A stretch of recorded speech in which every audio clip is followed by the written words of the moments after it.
CM OBC ಅಧ್ಯಕ್ಷ ಬಿಕೆಎಚ್ಕೆ ಪಕ್ಷದ ಸಾರಥ್ಯ Ahinda ಗಟ್ಟಿಗೊಳಿಸಲು high master plan ಮುಂದಿದೆ ಹಲವು ಸವಾಲು ಮೆಟ್ಟಿ ನಿಲ್ತಾರಾ ಬಿಕೆಎಚ್ ಇದು ಸವಾಲಿನ ಸಾರಥ್ಯದ ಸ್ಟೋರಿ.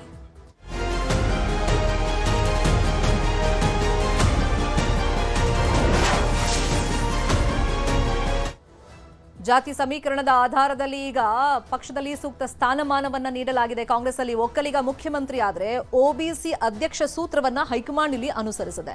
ಬಿಕೆ ಹರಿಪ್ರಸಾದ್ಗೆ ಕೆಪಿಸಿಸಿ ಸಾರಥ್ಯದ ಹೊಣೆಯನ್ನ ನೀಡಲಾಗಿದೆ. ಆದ್ರೆ ಹರಿಪ್ರಸಾದ್ ಮುಂದೆ ಸಾಲು ಸಾಲು ಸವಾಲುಗಳಿದೆ. ಈ ಸವಾಲುಗಳನ್ನ ಮೆಟ್ಟಿ ನಿಂತು ಪಕ್ಷ ಮುನ್ನಡೆಸುವಂತ ಚಾಲೆಂಜ್.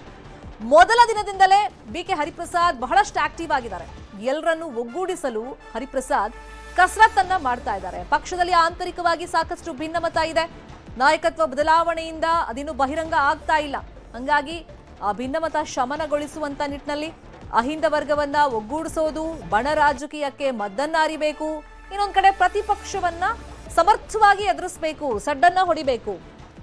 ಇನ್ನು ಎಲೆಕ್ಷನ್ಗೆ ತುಂಬಾ ವರ್ಷಗಳೇನು ಬಾಕಿ ಉಳಿದಿಲ್ಲ. 2028ಕ್ಕೆ ಮತ್ತೆ ಪಕ್ಷವನ್ನ ಅಧಿಕಾರಕ್ಕೆ ತರುವಂತ ಗುರಿ, ಆ ಸಾರಥ್ಯ, ಆ ಜವಾಬ್ದಾರಿ ಈಗ ಬಿಕೆ ಹರಿಪ್ರಸಾದ್ ಹೆಗಲ ಮೇಲಿದೆ. ಹಾಗಾಗಿ ಮೊದಲ ದಿನದಲ್ಲೇ ಬಹಳಷ್ಟು ಆಕ್ಟಿವ್ ಆಗಿದ್ದಾರೆ.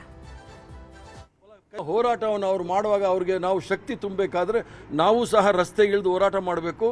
ಯಾರ್ಯಾರಿಗೆ ಅಧಿಕಾರ ಬೇಕು, ಸ್ಥಾನಮಾನ ಬೇಕು, ಅವರೆಲ್ಲ ಡಿ.ಕೆ. ಶಿವಕುಮಾರ್ ಅವ್ರ ಜೊತೆಗೆ ಹೋಗಿ ಯಾರು ಕಾಂಗ್ರೆಸ್ ಪಕ್ಷವನ್ನು ಸದೃಢವಾಗಿ ಬೆಳೆಸಬೇಕು, ಸೋನಿಯಾ ಗಾಂಧಿ ಅವರ ಕೈ ಬಲಪಡಿಸಬೇಕು, ಖರ್ಗೆ ಅವರ ಕೈ ಬಲಪಡಿಸಬೇಕು, ಅವರೆಲ್ಲರೂ ಸಹ ನನ್ನ ಜೊತೆ ಬನ್ನಿ. ಪೂರ್ವಜರು ಮಾಡಿರ್ತಕ್ಕಂಥ ಪುಣ್ಯ ಈ ಒಂದು ಅವಕಾಶ, ಒಂದು ಪವಿತ್ರವಾದ ಪಕ್ಷ ಕಾಂಗ್ರೆಸ್ ಪಕ್ಷ.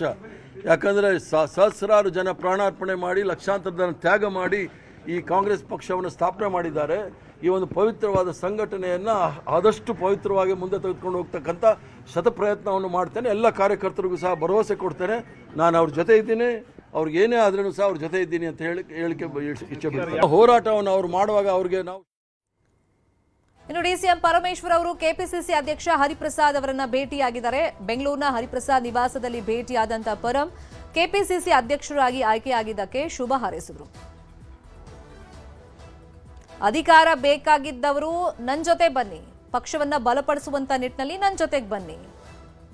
ಸೊ ಈಗ ಪಕ್ಷವನ್ನ ಬಲಪಡಿಸುವಂತ ನಿಟ್ಟಿನಲ್ಲಿ ನೀವು ನನ್ನ ಜೊತೆ ಬನ್ನಿ, ಅಧಿಕಾರ ಬೇಕು ಅಂತಂದ್ರೆ ಡಿ.ಕೆ. ಶಿವಕುಮಾರ್ ಜೊತೆ ಹೋಗಿ ಅಂತೇಳಿ ಮೊದಲ ದಿನನೇ ಖಡಕ್ ಮಾತನ್ನ ಹರಿಪ್ರಸಾದ್ ಅವರು ಹೇಳಿದ್ದಾರೆ. ಅಂದ್ರೆ ಒಂದು ಸವಾಲಿನ ಕೆಲಸ ಈಗ ಸಾರಥ್ಯವನ್ನ ವಹಿಸಿಕೊಂಡಿದ್ದಾರೆ ಬಿಕೆ ಹರಿಪ್ರಸಾದ್ ಅವರು. ಮೊದಲ ದಿನದಿಂದಲೇ ಆಕ್ಟಿವ್ ಆಗಿದ್ದಾರೆ.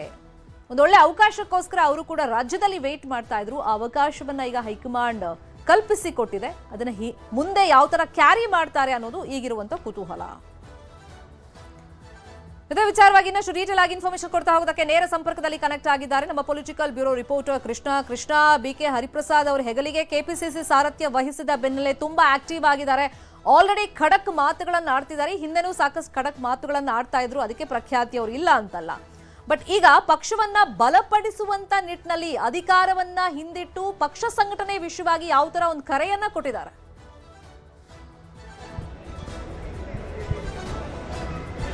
ಶರ್ಮಿಂದ ಬಿಕೆ ಹರಿಪ್ರಸಾದ್ ಅವರು ಮಂತ್ರಿ ಸ್ಥಾನದ ಆಕಾಂಕ್ಷಿಯಾಗಿದ್ದರು. ಈಗ ಅಂತಿಮವಾಗಿ ಕಾಂಗ್ರೆಸ್ ಹೈಕಮಾಂಡ್ ನಾಯಕರು ಅವರಿಗೆ ಕೆಪಿಸಿಸಿ ಅಧ್ಯಕ್ಷ ಅಂದರೆ ರಾಜ್ಯ ಕಾಂಗ್ರೆಸ್ನ ಜವಾಬ್ದಾರಿಯನ್ನು ಕೊಟ್ಟಿರುವಂಥದ್ದು ಸಾಕಷ್ಟು ಮಹತ್ವವನ್ನು ಪಡ್ಕೊಂಡಿದೆ.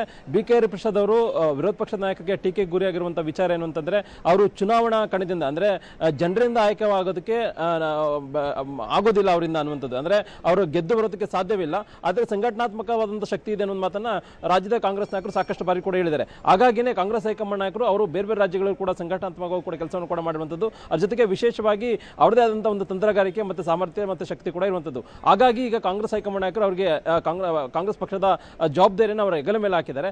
ಈಗ ಬಿಕೆ ಹರಿಪ್ರಸಾದ್ ಅವರು ಬರುವಂತ ದಿನಗಳಲ್ಲಿ ಯಾವ ರೀತಿಯಾಗಿ ರಾಜ್ಯದಲ್ಲಿ ಸಂಘಟನಾತ್ಮಕವಾಗಿ ಕಾಂಗ್ರೆಸ್ನ ಪಕ್ಷವನ್ನು ಬಲಪಡಿಸ್ತಾರೆ ಅನ್ನುವಂಥದ್ದು ಈಗಿರ್ತಕ್ಕಂಥ ಪ್ರಶ್ನೆ. ಒಂದ್ ಕಡೆ ಅವರು ಈಡಿಗ ಸಮುದಾಯದ ನಾಯಕರಾಗಿದ್ರು ಕೂಡ ಒಬಿಸಿ ವರ್ಗದ ನಾಯಕರು ಅನ್ನುವಂಥದ್ದು ಕೂಡ ಈಗಾಗಲೇ ಸಾಬೀತುಪಡಿಸಬೇಕಾಗಿದೆ. ಒಂದ್ ಕಡೆಗೆ ಸಚಿವ ಸತೀಶ್ ಜಾರಕಿಹೊಳಿಯನ್ನ ಮಾಡ್ತಾರೆ ಅಂತ ಕೂಡ ಹೇಳಲಾಗ್ತಾ ಇತ್ತು. ಸತೀಶ್ ಜಾರಕಿಹೊಳಿ ಕೊಟ್ಟರೆ ಸಹಜವಾಗಿಯೇ ಸಿದ್ದರಾಮಯ್ಯ ಶಕ್ತಿ ಅವರಿಗೆ ಅವರು ವರದಾನ ಆಗುತ್ತೆ. ಆ ಮುಖಾಂತರವಾಗಿ ಎಲ್ಲ ಒಂದು ಕಡೆ ಸತೀಶ್ ಜಾರಕಿಹೊಳಿ ಮುಖಾಂತರವಾಗಿ ಒಬಿಸಿ ವರ್ಗ ಕಾಂಗ್ರೆಸ್ ಪಕ್ಷದ ಪರವಾಗಿ ಇರುತ್ತೆ ಅನ್ನುವಂಥದ್ದು. ಈಗ ಮತ್ತೊಬ್ಬ ನಾಯಕ ಅಂದ್ರೆ ಚುನಾವಣೆಯಿಂದ ಆಯ್ಕೆ ಆಗದೇ ಇದ್ರು ಕೂಡ ಇಲ್ಲ ಒಂದು ಕಡೆ ಬಹಳ ಪ್ರಮುಖವಾಗಿ ಹೈಕಮಾಂಡ್ ನಾಯಕರಿಗೆ ಹತ್ತಿರ ಆಗುವಂತವರು ಮತ್ತು ಸಂಘಟನಾತ್ಮಕವಾಗಿ ಇರ್ತಕ್ಕಂಥ ಒಂದು ನಾಯಕರಿಗೆ ಈಗ ಜವಾಬ್ದಾರಿಯನ್ನು ಕೊಟ್ಟಿದ್ದಾರೆ. ಹಾಗಾಗಿ ಸಾಕಷ್ಟು ಮಹತ್ವವನ್ನು ಪಡ್ಕೊಂಡಿದೆ. ಬರುವಂತ ದಿನಗಳಲ್ಲಿ ಅವರು ಯಾವ ರೀತಿಯಾಗಿ ಸಂಘಟನಾತ್ಮಕವಾಗಿ ಕಾಂಗ್ರೆಸ್ ಪಕ್ಷವನ್ನು ಬಲಪಡಿಸ್ತಾ ಇರುವಂಥದ್ದು. ಒಂದ್ ಕಡೆಗೆ ಈಗ ಡಿ.ಕೆ. ಶಿವಕುಮಾರ್ ಅವರು ಒಕ್ಕಲಿಗ ಸಮುದಾಯದ ಪ್ರಬಲ ನಾಯಕರು, ಎಲ್ಲ ಒಂದ್ ಕಡೆ ಈ ಹಿಂದೆ ಕೆಪಿಸಿಸಿ ಅಧ್ಯಕ್ಷರಾಗಿ ಸಮರ್ಥವಾಗಿ ಕೆಲಸವನ್ನು ಮಾಡಿ ಈಗ ಕಾಂಗ್ರೆಸ್ ಪಕ್ಷವನ್ನು ಕೂಡ ಅಧಿಕಾರಕ್ಕೆ ತಂದಿದ್ದಾರೆ. ಮತ್ತೆ ಬರ್ತಕ್ಕಂಥ 2028 ಚುನಾವಣೆ ಕೇವಲ 2 ವರ್ಷಗಳ ಮಾತ್ರ ಬಾಕಿ ಇದೆ. ಮತ್ತೊಂದು ಕಡೆ ಬಿಜೆಪಿ ಕೂಡ ಕಾಂಗ್ರೆಸ್ ಪಕ್ಷವನ್ನು ಅಣಿಬೇಕು, 2022 ಚುನಾವಣೆ ಕೂಡ ಗೆಲ್ಲಬೇಕು ಅನ್ನೋ ನಿಟ್ಟಿನಲ್ಲಿ ಆಟವನ್ನು ಕೂಡ ತೊಟ್ಟಿದೆ. ಇಂತಹ ಸಂದರ್ಭದಲ್ಲಿ ಕಾಂಗ್ರೆಸ್ ಹೈಕಮಾಂಡ್ ನಾಯಕರು ಒಂದು ರೀತಿ OBC ಅಸ್ತ್ರದ ಪ್ರಯೋಗನ ಮಾಡೋದ್ರ ಮುಖಾಂತರವಾಗಿ BK ಹರಿಪ್ರಸಾದ್ ಅವರಿಗೆ ಈಗಾಗಲೇ ಅಧ್ಯಕ್ಷ ಸ್ಥಾನ ಜವಾಬ್ದಾರಿಯನ್ನು ಕೊಟ್ಟಿದ್ದಾರೆ. ಹಾಗಾಗಿ ಅಧ್ಯಕ್ಷ ಸ್ಥಾನದ ಜವಾಬ್ದಾರಿ ಹೊತ್ತ ಬಳಿಕವಾಗಿ ಮೊದಲ ದಿನದಿಂದನೂ ಕೂಡ ಈಗ BK ಹರಿಪ್ರಸಾದ್ ಅವರು ಆಕ್ಟಿವ್ ಆಗಿರುವಂತದ್ದು. ಕೆಲವೊಂದು ಕಡೆ ಅಧಿಕಾರ ಬೇಕಾದಂತವರು DK ಶಿವಕುಮಾರ್ ಜೊತೆಗೆ ಹೋಗಿ ಪಕ್ಷ ಸಂಘಟನೆಯಲ್ಲಿ ತೊಡಗಿಸಿಕೊಳ್ಳುವಂತಹ ನಾಯಕರು ನನ್ನ ಜೊತೆ ಬನ್ನಿ ಅನ್ನೋ ಮಾತನ್ನು ಹೇಳೋದ್ರ ಮುಖಾಂತರವಾಗಿ ಒಂದು ರೀತಿ ಖಡಕ್ ಸಂದೇಶವನ್ನು ಕೊಟ್ಟಿದ್ದಾರೆ. ಅಂದ್ರೆ ಕಾಂಗ್ರೆಸ್ ಹೈಕಮಾಂಡ್ ನಾಯಕರು ಏನು ಭರವಸೆ ನೀಡಿದ್ದಾರೆ ಅದನ್ನು ಉಳಿಸ್ಕೊಳ್ಬೇಕಾದಂತ ಅನಿವಾರ್ಯತೆ BK ಹರಿಪ್ರಸಾದ್ ಅವರ ಹೆಗಲ ಮೇಲಿದೆ. ಹಾಗಾಗಿ ಈಗ BK ಹರಿಪ್ರಸಾದ್ ಅವರು ಮೊದಲ ದಿನದಿಂದನೇ ಆಕ್ಟಿವ್ ಆದಂತಹ ಒಂದು ಕೆಲಸಕ್ಕೂ ಕೂಡ ಮುಂದಾಗಿದ್ದಾರೆ. ಮುಂದಿನ ದಿನಗಳಲ್ಲಿ DK ಶಿವಕುಮಾರ್ ಅವರ ಸಹಕಾರದೊಂದಿಗೆ ಎಲ್ಲೊಂದು ಕಡೆ ಕಾಂಗ್ರೆಸ್ ಪಕ್ಷವನ್ನು ಬಲಪಡಿಸುವಂತ ನಿಟ್ಟಿನಲ್ಲಿ ಏನೆಲ್ಲ ತಂತ್ರಗಾರಿಕೆಯನ್ನು ರೂಪಿಸ್ತಾರೆ ಅನ್ನೋದು ಈಗಿರ್ತಕ್ಕಂಥ ಕುತೂಹಲ. ಯಾಕಂದ್ರೆ ಈಗಾಗಲೇ ಪ್ರಧಾನಿ ನರೇಂದ್ರ ಮೋದಿ ಸೇರಿದಂತೆ ಕೇಂದ್ರದ ಬಿಜೆಪಿ ನಾಯಕರು ಮತ್ತು ರಾಜ್ಯದ ನಾಯಕರ ವಿರುದ್ಧವಾಗಿ ವಾಗ್ದಾಳಿ ನಡೆಸುವಂತದ್ದು ಮೊದಲ ನಾಯಕ ಅಂತಂದ್ರೆ ಅದು BK ಹರಿಪ್ರಸಾದ್ ಅವರು. ಈಗ ಸಂಘಟನಾತ್ಮಕ ಶಕ್ತಿಯ ಮುಖಾಂತರವಾಗಿ ಕಾಂಗ್ರೆಸ್ ಪಕ್ಷವನ್ನು ಕೂಡ ಅಧಿಕಾರಕ್ಕೆ ತರುವಂತ ನಿಟ್ಟಿನಲ್ಲಿ ಕೂಡ ಅವರು ಕೆಲಸವನ್ನು ಮಾಡಬೇಕಾಗುತ್ತೆ. ಹಾಗಾಗಿ BK ಹರಿಪ್ರಸಾದ್ ಅವರ ಮುಂದಿನ ನಡೆ ಸಾಕಷ್ಟು ಕುತೂಹಲಕ್ಕೆ ಎಡೆ ಮಾಡಿಕೊಂಡಿರುವಂತದ್ದು. ಅವ್ರ ಜೊತೆಗೆ DK ಶಿವಕುಮಾರ್ ಕೂಡ ಮುಖ್ಯಮಂತ್ರಿ ಆದರೂ ಕೂಡ ಈ ಹಿಂದೆ KPCC ಅಧ್ಯಕ್ಷರಾಗಿ ಏನು ಕೆಲಸವನ್ನು ಮಾಡಿದರೆ ಅವರ ಸಹಕಾರದೊಂದಿಗೆ ಅವರು ಹಿಂದೆ ಏನೆಲ್ಲ ಸಲಹೆಗಳನ್ನು ಮಾಡಿದ್ರು ಅದರ ಕಾರ್ಯತಂತ್ರಗಳ ಮುಖಾಂತರವಾಗಿ BK ಹರಿಪ್ರಸಾದ್ ಅವರು ಜೊತೆಗೂಡಿ ಎಲ್ಲೊಂದು ಕಡೆ 2022 ಕೂಡ ಕಾಂಗ್ರೆಸ್ ಪಕ್ಷವನ್ನು ಅಧಿಕಾರಕ್ಕೆ ತರುವಂತ ನಿಟ್ಟಿನಲ್ಲಿ ಕೂಡ ಇಬ್ಬರು ನಾಯಕರು ಕೆಲಸ ಮಾಡೋದಕ್ಕೂ ಕೂಡ ಸಜ್ಜಾಗಿರುವಂತದ್ದು. Sharmita, thank you Krishna.